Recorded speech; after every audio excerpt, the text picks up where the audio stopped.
So something that I find really cool about guitar players is we're always trying to emulate other instruments. You think about Hendrix, how he was trying to sound like horn players. You think about Wes Montgomery trying to sound like a piano player. The origins of blues improvisation is based on trying to emulate the sounds of a human voice. Time and time again, we're trying to make this sound like what it's not supposed to be.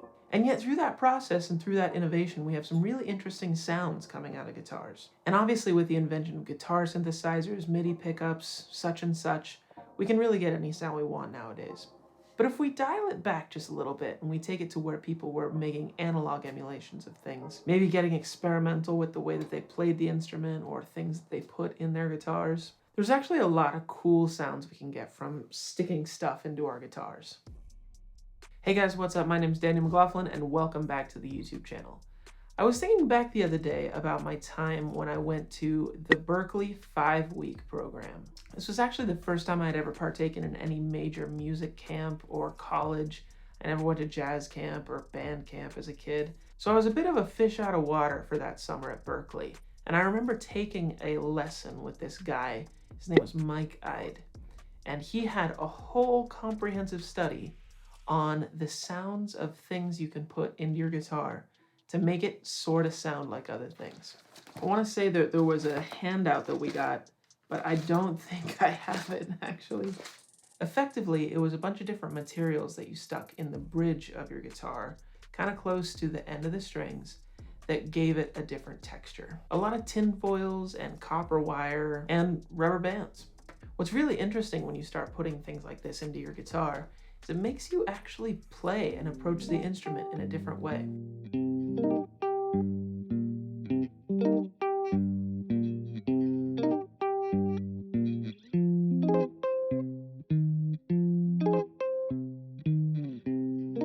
So a rubber band actually gets rid of a lot of the top end. Obviously it affects the sustain, but it's got this cool low mid-range thing, especially on the neck pickup, that's pretty fun to play.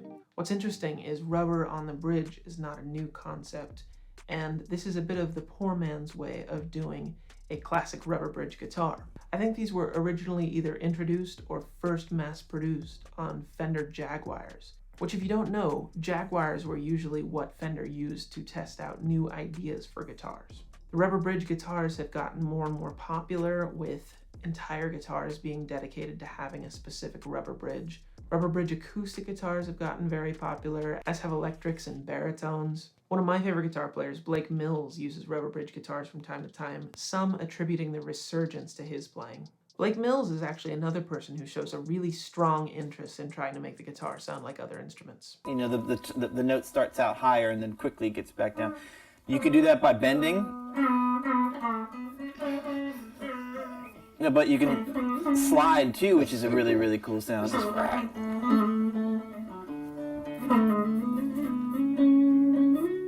What were you saying about what you used to do with D'Addario strings? I have a shoebox at home filled with the cardboard packages that the D'Addario strings come in. Mm-hmm. Cut them into strips. Like I can give an approximation.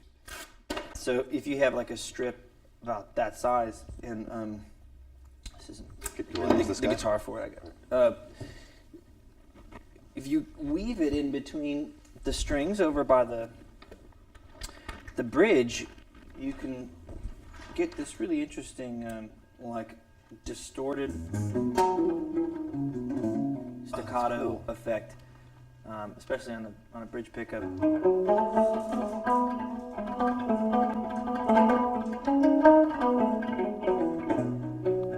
It's like it becomes a different instrument. So we see him thread some cardboard coming out of the D'Addario string set. That gets a very cool sound on its own. But even just seeing how he approaches the instrument and some of the new techniques he's exploring with the sitar thing. I can't even do it.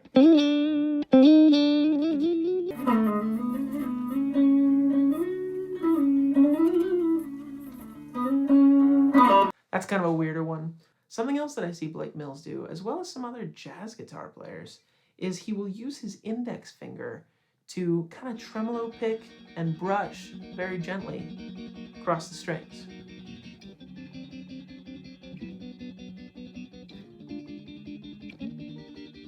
It's kind of a different but effective sound, almost evoking a bit of a mellotron kind of sound. You know, the sound of the tape reels, it gets really authentic if you add in a pedal. The Boss Harmonist or Super Shifter gets some really interesting and cool sounds when you dial in the shift mode on these things.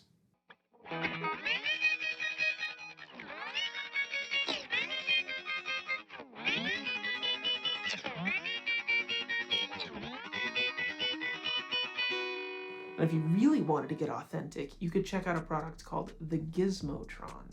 I used to have one of these things. I found it very cool, albeit very difficult to set up, and I think I ended up trading it for my Tone King over there, with a little bit of cash, of course. But the way that it makes you approach your instrument as more of a pad or sustaining instrument, kind of almost like an organ, it was quite a bit of fun. It's a cool product. If you've got one, I bet it's fun. But speaking of organs, I think we all know this pedal. I kind of have a love-hate relationship with this thing. I had it on my board for a while. It's just so big and the power requirement is so weird. It's funny, when I was in college, I had this on my pedal board.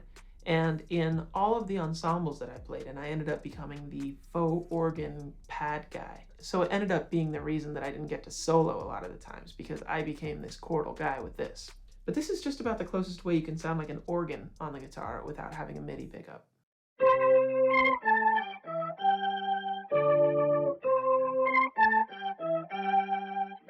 So I digress, back to sticking things into the bridge of our guitar. One of the things on Mike Ide's handout was a strip of copper wire, and he actually said it made it sound a little bit more like a banjo.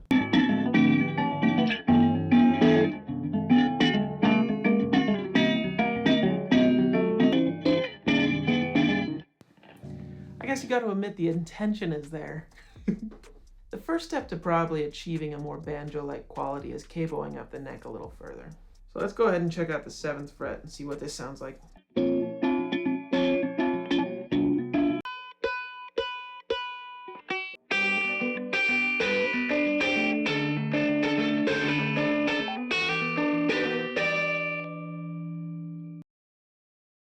Something that's a little bit more readily accessible and maybe a little better sounding is actually a little strip of tin foil or aluminum foil.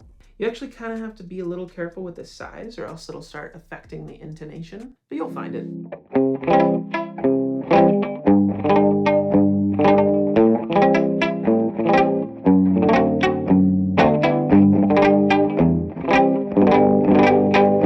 I think I remember this one being described as a little steel drum sounding. It definitely has like a bell-like dissonant resonance in that top end, which can be cool.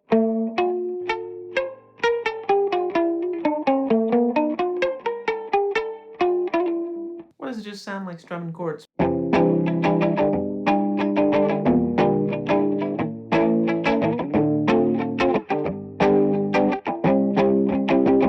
of cool. It's kind of a cool sound. Kind of on a more dampening side of things, we have just simple acoustic foam. I cut a strip of this off of some RLX Mopads, weirdly enough. They're just like some monitor risers. But plain foam gets the job done. I think I've even used a sponge before to do something like this. And it actually sounds really cool just for strumming.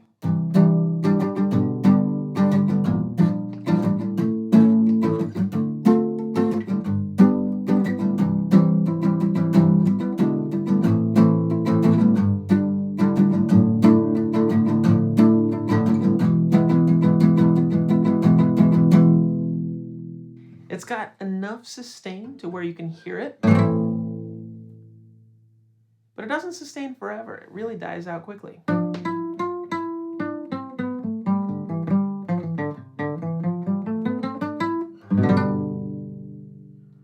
Really, the sound of the pick is the big part of this sound.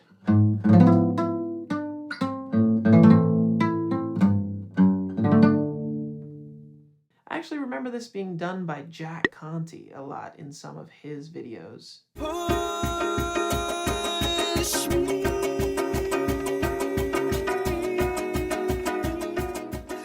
That guy is now the CEO of Patreon. With a similar dampening being applied to an electric guitar, this is a little piece of piano felt.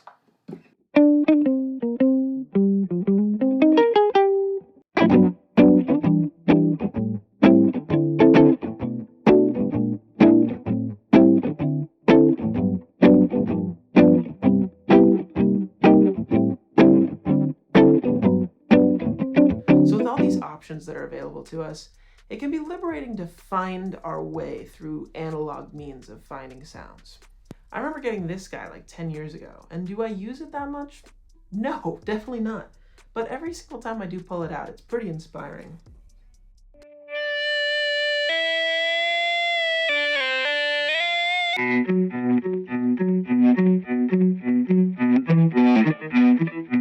And I think the slide still can do some unique sounds.